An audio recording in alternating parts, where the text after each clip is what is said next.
প্রিয় শিক্ষার্থী ভাইয়া অথবা আপু, উচ্চ মাধ্যমিক রসায়ন দ্বিতীয় পত্র প্রতিটা অধ্যায়ের প্রতিটা টপিক খুব মজার এবং সহজবোধ্য করতে সিএমআই স্কুলের ধারাবাহিক লেকচার ভিডিওর এই আয়োজন। নতুন আরও একটি পর্বে তোমাকে স্বাগত জানাচ্ছি। আমি মাহমুদুল হাসান, তোমার অন্যতম একজন শুভাকাঙ্ক্ষী।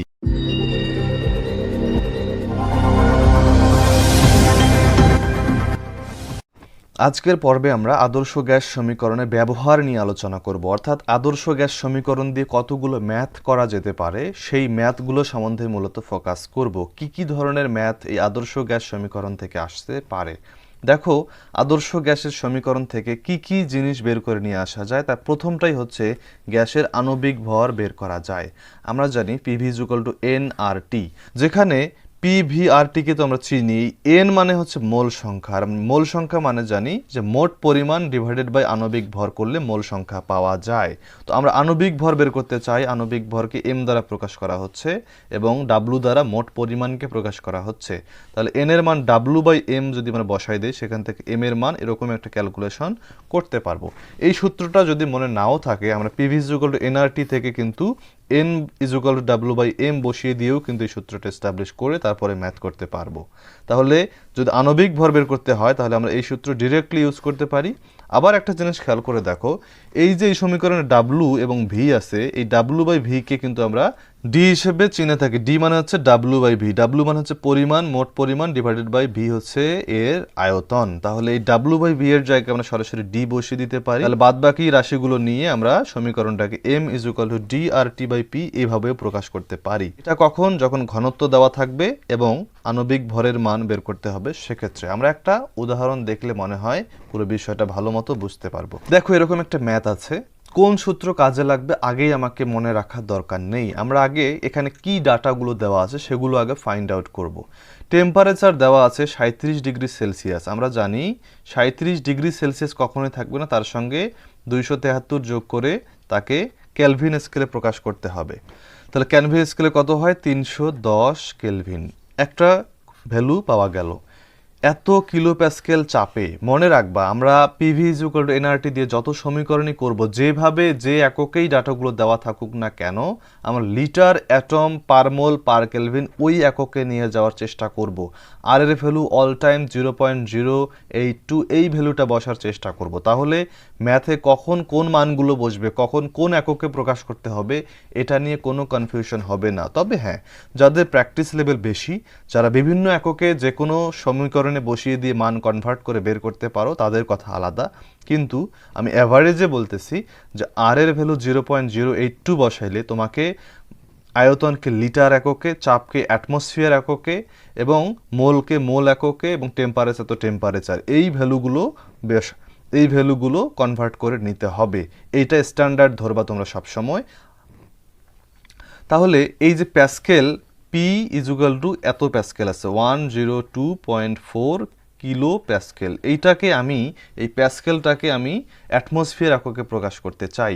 তাহলে অ্যাটমসফিয়ার এককে প্রকাশ করতে হলে তাকে অবশ্যই 101/325 প্যাসকেল দ্বারা ভাগ করতে হবে। কারণ আমরা জানি যে 101/325 প্যাসকেল = 1 অ্যাটমসফিয়ার। তাহলে একে কত, এত প্যাসকেলে কত। তাহলে এটা যদি আমরা ভাগ করি তাহলে পাবো 1.0106 অ্যাটমসফিয়ার।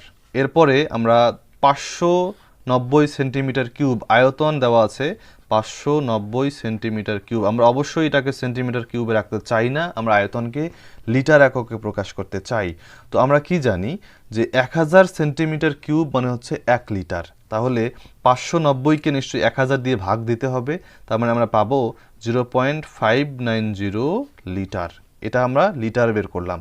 তারপরে বলা আছে কোনো একটি গ্যাসের ভর এত হলে, অর্থাৎ পরিমাণ দেওয়া আছে, W= দেওয়া আছে 0.762 গ্রাম। লিটার অ্যাটমসফিয়ার এককে অবশ্যই পদার্থের পরিমাণকে গ্রাম এককেই প্রকাশ করতে হয়। এই ভ্যালুটা দেওয়া আছে। আণবিক ভর M=what। এখন আমি সমীকরণ জানি PV=NRT। মনে করো আমার আণবিক ভর বের করার সমীকরণ মনে নাই, সেক্ষেত্রে আমি কি করতে পারি? PV=N মানে আমরা জানি W/M, আর টি, সেখান থেকে এম এদিকে লিখে আমি লিখতে পারি W R T divided by P V.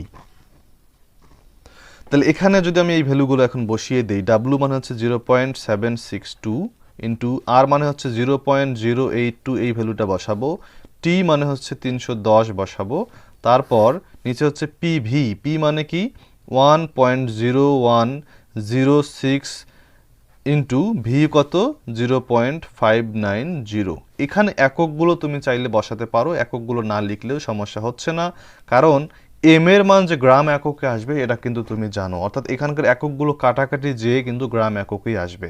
তাহলে এই মানটা ক্যালকুলেশন করলে আমরা পাবো 32.52 গ্রাম পার মোল। কথাটা এখানে চলে আসতে পারে, যেহেতু লিটার পার মোল পার কেলভিন এখানে বসিয়েছি, পার মোল চলে আসতে পারে, এটা কোনো সমস্যাই না।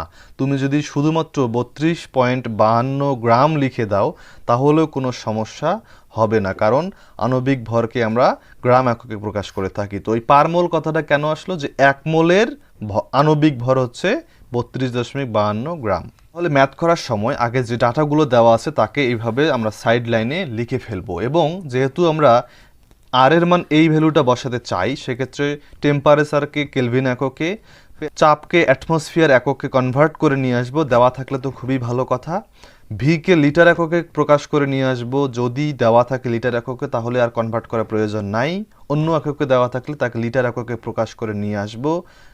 এরপরে দেখো নির্দিষ্ট আয়তনের ভর বের করা, নির্দিষ্ট আয়তনের ভর বের করব আমরা, অর্থাৎ এখানে ডাব্লিউর কথা বলা হচ্ছে। তো ওই ডাব্লিউর মান আমরা কিভাবে পাবো, ওই পিভি ইকুয়াল টু এনআরটি সমীকরণে এন এর মান ডাব্লিউ বাই এম বসায় দাও, পরে ডাব্লিউকে এক পাশে রাখো, বাদ বাকিগুলোকে আরেক পাশে রাখো, তাহলে আমরা W equal to M PV by RT এরকম একটা সমীকরণ দাঁড় করাতে পারবো। আমরা একটা ম্যাথ করে পুরো বিষয়টা আরেকটু ক্লিয়ার করি। তাহলে আমরা আগের মতন কথাবার্তা, আমরা যে ভ্যালুগুলো দেওয়া আছে তাকে আমরা লিখে ফেলবো। 30 ডিগ্রি সেলসিয়াস টেম্পারেচার, টি মানে হচ্ছে 30 ডিগ্রি মানে হচ্ছে 30 প্লাস 273, পাবো কত 303 কেলভিন। এরপরে 765 মিলিমিটার মার্কারির চাপ, অর্থাৎ আমাকে চাপ নিতে হবে এখন অ্যাটমসফিয়ার এককে, দেওয়া আছে 765 মিলিমিটার পারদস্তম্ভ। তাহলে আমরা 760 মিলিমিটার মানে জানি 1 অ্যাটমসফিয়ার, তাহলে একে হচ্ছে 1/760, আর 765 মিলিমিটার মানে হচ্ছে জাস্ট মান দিয়ে ভাগ করব, 760 মিলিমিটার দিয়ে ভাগ করব, তাহলে এটা ক্যালকুলেশন করে যা আসবে সেটা হচ্ছে পি এর মান। এরপরে 1115 সেন্টিমিটার কিউব, এটা হচ্ছে ভি। আমরা কি জানি যে 1115 তাকে আমরা কত দিয়ে ভাগ করব, আমরা জানি 1000 সেন্টিমিটার কিউব মানে হচ্ছে 1 লিটার, তাহলে 1000 দিয়ে ভাগ করব নিশ্চয়ই, এগুলো তোমরা অবশ্যই পারো। তাহলে এটা করে যা রেজাল্ট আসবে সেটা হচ্ছে ভি। আর আবার দেখাতে হবে কার্বন ডাই অক্সাইড গ্যাসের ভর কত। তো কার্বন ডাই অক্সাইড গ্যাসের ভর নির্ণয়ের সূত্র যদি আমরা বের করি তাহলে আমরা কি লিখবো, W is equal to M P V by R T. এটা মুখস্থ থাকলে মুখস্থ লিখবো, না থাকলে এখান থেকে বের করে নিব। তাহলে এখন এখানে যদি আমরা এম বসাই, এম কত, কার্বন ডাই অক্সাইডের আণবিক ভর, এখানে আণবিক ভর এম সমান সমান কত, কার্বন ডাই অক্সাইড হচ্ছে 44 গ্রাম পার মোল, মানে 1 মোলের আণবিক ভর হচ্ছে 44 গ্রাম। এই ভ্যালুগুলো যদি এখানে বসিয়ে দাও, 44 ইন্টু 765/760, তার মানে 765 উপরে আর 760 চলে গেল নিচে, ইন্টু ভি হচ্ছে 1115 সেটা উপরে এবং 1000 সেটা হচ্ছে নিচে। তারপরে আর এর মান যদি আমরা বসাই দিই 0.082, এবং আর একটা ভ্যালু আছে টেম্পারেচার, সেটা কত 303। এই মানগুলো যদি আমরা এখানে বসিয়ে দেই তাহলে ক্যালকুলেশন করলে আমরা পাবো 1.985, এবং যেহেতু এটা পরিমাণ সেক্ষেত্রে সেটা গ্রাম এককে আসবে অবশ্যই, এটাই হচ্ছে আনসার। এরপরে দেখো গ্যাসের ঘনত্ব বের করা যায় একইভাবে, একই কনসেপ্ট। তাহলে আমরা পিভি ইকুয়াল এনআরটি সমীকরণে এন এর মানকে আমরা ডাব্লিউ বাই এম দ্বারা প্রকাশ করে থাকি। এখন ঘনত্ব মানে কি, ঘনত্ব মানে আমরা জানি ডি ইকুয়াল টু পদার্থের পরিমাণ ডিভাইডেড বাই তার আয়তন, তার মানে ডাব্লিউ বাই ভিটাকে আমাকে আলাদা করে নিতে হবে। তাহলে ডাব্লিউকে রেখে ভিকে আমরা পাশে পাঠিয়ে দিলাম, তাহলে বাদবাকি সমীকরণ, তাহলে বাদবাকি রাশিগুলোকে যদি অপর পাশে পাঠিয়ে দিই তাহলে W by V equal to আমরা লিখতে পারি পিএম বাই আরটি, যেটি হচ্ছে ঘনত্বের ইকুয়েশন। তাহলে এই সমীকরণের সাহায্যে আমি ঘনত্ব বের করতে পারবো। আমরা একটা ম্যাথ সলভ করি। একটা পাত্রে টেম্পারেচার আছে 35 ডিগ্রি সেলসিয়াস, তার মানে টি হচ্ছে 35 মানে হচ্ছে 35 প্লাস 273 ইকুয়াল টু 308 কেলভিন। তারপরে 1.05 অ্যাটমসফিয়ার দেওয়া আছে, তার মানে এটাকে কনভার্ট করার কোনো প্রয়োজন নেই, অলরেডি অ্যাটমসফিয়ার এককে সেটা দেওয়া আছে। কিছু পরিমাণ কার্বন ডাই অক্সাইড গ্যাস, অর্থাৎ ডাব্লুর মান সরাসরি বললো না, কিন্তু কার্বন ডাই অক্সাইডের এম মানে যে 44 গ্রাম সেটা কিন্তু তুমি জানো, কারণ তোমার সমীকরণের মধ্যে এম এর মান বসাতে হবে। ডি এর মান কত সেটা চাওয়া হয়েছে, আমরা জানি D is equal to P M by R T. তাহলে পি এর মান বসাও 1.05, টি এর এম এর মান বসাও 44 ডিভাইডেড বাই আর এর মান অল টাইম 0.082 এবং টি এর মান হচ্ছে 308।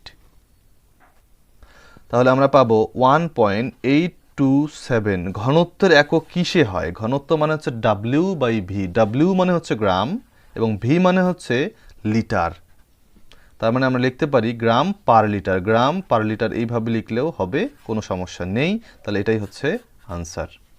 এইবার আমরা খুব গুরুত্বপূর্ণ একটা টার্ম নিয়ে কথা বলবো এবং সেটা হচ্ছে বহিষ্কৃত গ্যাসের ভর। আমরা অনেক সময় কিছু ম্যাথ দেখে থাকবো যে কিছু পরিমাণ গ্যাস নাকি বের হয়ে যায় বা কিছু পরিমাণ গ্যাস নাকি যোগ করতে হয়, এরকম কিছু ম্যাথ আমরা দেখে থাকবো। সেই ম্যাথগুলো কিভাবে করতে হয় সেটা আমরা আদর্শ গ্যাসের সমীকরণ আলোকে একটু বোঝার চেষ্টা করি। মনে করো যে এই পাত্রের মধ্যে কিছু পরিমাণ গ্যাসের অণু আছে। এই পাত্রটা হচ্ছে V1 আয়তনের এবং এই গ্যাসের অণু পরমাণুগুলোকে T1 টেম্পারেচারে রাখা হয়েছে এবং আমরা মনে করি যে এই পাত্রের মধ্যে থাকা অণু পরমাণুগুলোর ভর হচ্ছে W1 এবং এই গ্যাসের অণুগুলোর চাপ হচ্ছে P1। এটা হচ্ছে ইনিশিয়াল কন্ডিশন। এখন আমরা যদি এই গ্যাসের অণু পরমাণুগুলোতে তাপ দেই, দিয়ে টেম্পারেচার যদি বাড়াই দেই, সেক্ষেত্রে কি হবে? টেম্পারেচার হয়ে গেল T2। টেম্পারেচার বাড়লে কি হবে? অণু পরমাণুগুলোর গতিশক্তি বেড়ে যাবে, তার মানে সে বেশি আয়তন দখল করতে চাইবে। কিন্তু যেহেতু এখানে আয়তন ফিক্সড, পাত্র ওইটাই আছে, এখানে V1 সমান সমান V2, আয়তনে কোনো চেঞ্জ নাই, পাত্রের আয়তন যেটা ছিল সেটাই আছে। তার মানে নতুন করে আয়তন যদি V2 হয়, যেখানে অবশ্যই V1 এবং V2 সেম, এবং আয়তন যেহেতু সেম, তার মানে টেম্পারেচার বাড়ায় দেওয়ার ফলে T1 এর থেকে T2 বেশি হওয়ার ফলে টেম্পারেচার বাড়ায় দেওয়ার ফলে যেহেতু আয়তন ফিক্সড, তার মানে চাপটা পড়বে, তাহলে চাপ অবশ্যই বেড়ে যাবে, কারণ ওই আয়তনের মধ্যে গ্যাসের অণু পরমাণু আরো বেশি শক্তিতে বেশি বল প্রয়োগ করবে, তার মানে চাপ বেড়ে যাবে।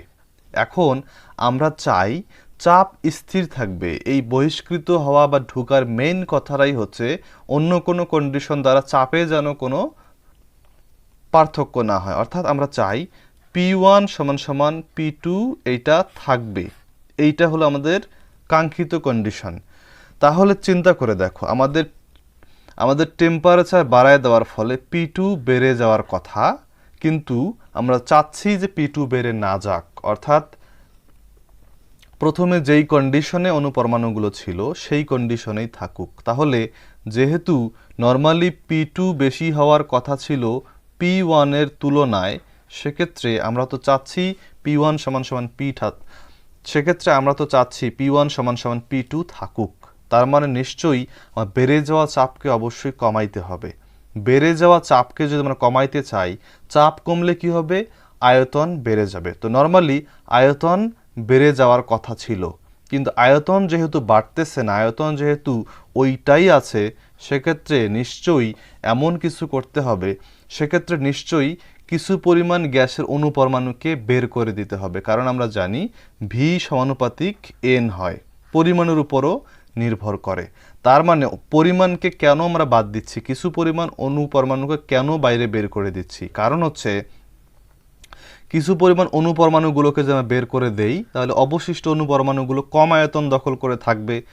বাড়িয়ে দেওয়া চাপ যদি আমরা কমাইতে চাই, তাহলে এই অণু পরমাণুগুলো আয়তন বাড়ায় দিবে, আয়তন বাড়ায় দিয়ে পূর্বের যেটা পাত্রের আয়তন ছিল সেইটা দখল করবে, কারণ এই অণু পরমাণুগুলো যেটা আয়তন দখল করতো তারা এখন নাই। তার মানে মোট কথাটা আমরা বুঝলাম যে যদি আয়তন স্থির রেখে আমরা যদি তাপমাত্রা বাড়াই দেই, সেক্ষেত্রে চাপ বেড়ে যাওয়ার কথা, কিন্তু চাপ অপরিবর্তিত রাখতে চাইলে কিছু পরিমাণ অণু পরমাণুকে বের করে দিতে হবে, যাতে চাপ কমানোর ফলে আয়তনটা বেড়ে যেয়ে পাত্রের সমান আয়তন হয়ে যায়। আশা করি ব্যাপারটা বুঝতে পেরেছো। তাহলে আমরা কি জানলাম, V1 সমান সমান V2 এবং P1 সমান সমান P2 এটা হবেই, কিন্তু T1 এবং T2 কিন্তু আলাদা, এবং W1 এবং W2 এটাও কিন্তু আলাদা। যেহেতু কিছু পরিমাণ অনুপরমাণু বের হয়ে গিয়েছে, সেক্ষেত্রে W1 অবশ্যই W2 এর থেকে বেশি হবে।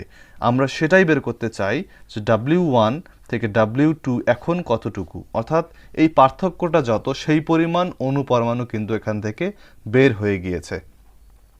তাহলে আমি আগের W1 যেহেতু জানি, সেক্ষেত্রে আমাকে অবশ্যই W2টা বের করতে হবে। তাহলে আমার টার্গেট হচ্ছে W2 বের করা এবং ফাইনালি W1 থেকে বের করে বহিষ্কৃত গ্যাসের পরিমাণ বের করা। তাহলে যেহেতু P1 V1 P2 V2 সমান, সেক্ষেত্রে আমরা বলতে পারি W1 R T1 divided by M is equal to W2 R T2 divided by M। এখানে R এবং M কিন্তু চেঞ্জ হয়নি। কারণ কি? কারণ R তো সার্বজনীন মোলার গ্যাস ধ্রুবক এবং M হচ্ছে তার আণবিক ভর ওই গ্যাসের। তো এই দুইটা মান সবসময় কনস্ট্যান্ট, এই দুইটা কাটা গেলে আমরা লিখতে পারি W1 T1 সমান সমান W2 T2। সেখান থেকে আমরা কি লিখতে পারবো, W2 সমান সমান W1 T1 divided by T2। এই W2 মান বের করানোর পরে আমরা W1 থেকে W2 বিয়োগ করলে যেটা পাবো সেটাই হচ্ছে আমাদের রিকোয়ার্ড আনসার। আমরা একটা ম্যাথের সাহায্যে পুরো ব্যাপারটা বোঝার চেষ্টা করব। এই হলো এই টাইপের একটা ম্যাথ, যেখানে বলা হচ্ছে 27 ডিগ্রি সেলসিয়াস তাপমাত্রায় একটা পাত্রে এই পরিমাণ অক্সিজেন গ্যাস রাখা আছে। তার মানে T1 হচ্ছে 27 ডিগ্রি সেলসিয়াস, তার মানে হচ্ছে 300 কেলভিন টেম্পারেচার, এবং W1 হচ্ছে 18.5 গ্রাম। এখানে বলা হচ্ছে T2 যদি 32 ডিগ্রি সেলসিয়াস টেম্পারেচার হয়, অর্থাৎ 305 কেলভিন হয়, সেক্ষেত্রে বলা হচ্ছে কিছু গ্যাস বেরিয়ে গেল, ফলে চাপ অপরিবর্তিত থাকলো। এই ধরনের ম্যাথে এই চাপ অপরিবর্তিত থাকবে, এই কথাটা থাকবেই থাকবে। তাহলে চাপ অপরিবর্তিত রাখার জন্য কিছু পরিমাণ গ্যাসকে বেরিয়ে যেতে হয়েছে। তার বেরিয়ে যাওয়ার পরে যে পরিমাণ পরমাণু থাকবে সেটা আমরা বের করতে পারি, এবং ফাইনালি W1 থেকে W2 বিয়োগ করে ফাইনাল আনসারটা আমরা বের করতে পারবো।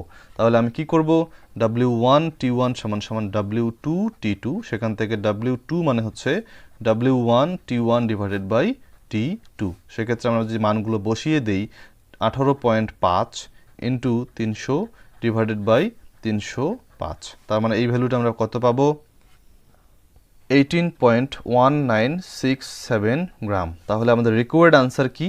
রিকোয়ার্ড আনসার হচ্ছে W1 থেকে W2 বিয়োগ করো, অর্থাৎ 18.5 থেকে 18.1967 গ্রাম তুমি বিয়োগ করো। তাহলে কত পাওয়া যাবে? তাহলে পাওয়া যাবে 0.3033 গ্রাম। এইটাই হচ্ছে আমাদের রিকোয়ার্ড আনসার।